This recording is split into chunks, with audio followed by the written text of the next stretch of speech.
آج میں اپنی والدہ محترمہ، اپنے پیر و مرشد اور میری جنت ان کی قبر مبارک پہ ہوں۔ میں سب سے پہلے آپ تمام دوستوں کا، محسنوں کا، اپنے بھائیوں کا، اپنے قریبی دوستوں کا، اپنی ماؤں کا، اپنی بہنوں کا شکریہ ادا کرتا ہوں، جنہوں نے میری والدہ کے اصالِ ثواب کے لیے اور درجات کی بلندی کے لیے دعائے مغفرت کی، قرآن پاک کی تلاوت کی، درود شریف کثرت سے پڑھا، قرآن یاد پڑھی، کلمہ شریف کا ورد کیا۔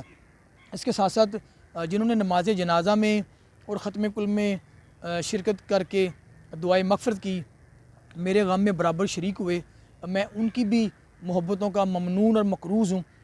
میں جب گھر سے نکلتا تھا تو سب سے پہلے اپنی والدہ کے جو پاؤں مبارک ہیں، ان کے پاؤں کو، ان کی جوتیوں کو چوم کے گھر سے نکلتا تھا۔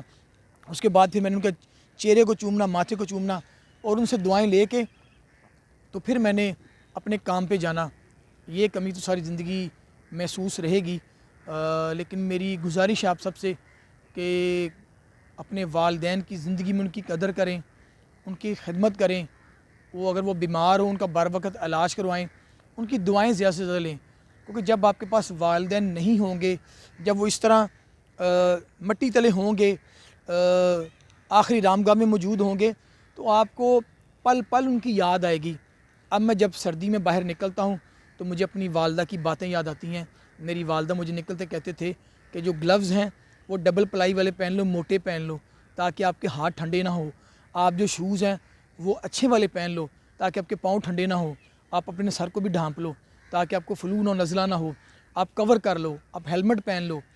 تو ماں باپ پل پل یاد آتے ہیں۔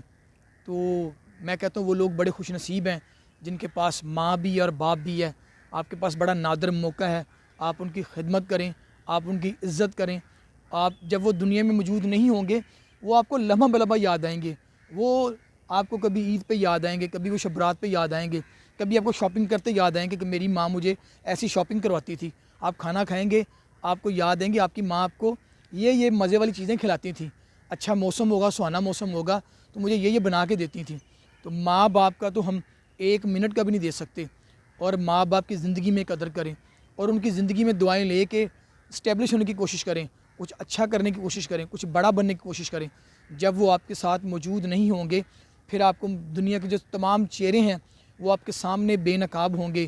ایک ایک رشتہ آپ کے سامنے آئے گا کہ ماں کتنا پیار کرتی تھی، اور ماں کے جانے کے بعد آپ کو جو ننیال ہے وہ کتنا پوچھتا ہے، جو ددیال ہے وہ کتنا پوچھتا ہے، جو بہن بھائی ان کے ساتھ آپ کے کس طرح کے معاملہ چل رہے ہیں۔ تو ایک ایک جو رشتہ ہے وہ بالکل کرسٹل کلیئر کی طرح آپ کے سامنے آ جاتا ہے۔ تو ان کی زندگی میں ہی اپنی جو لائف ہے اس کی ڈائریکشن اچھی رکھیں، اپنے معاملات اچھے رکھیں، نماز کی پابندی کریں، اچھے کام کریں، اور ان کی دعاؤں کی روشنی میں، ان کی ہدایت کی روشنی میں آپ کچھ اچھا کر کے دکھائیں۔ اور ایمانداری کی بات ہے، پوری دل سے کہہ رہا ہوں، جب آپ کے والدین آپ کے پاس نہیں ہوں گے آپ کو پل پل وہ یاد آئیں گے، جب آپ کو ایک ایک لمحہ وہ یاد آئیں گے، ہر موسم میں یاد آئیں گے، ہر خوشی میں یاد آئیں گے، ہر غم میں یاد آئیں گے۔ اس لیے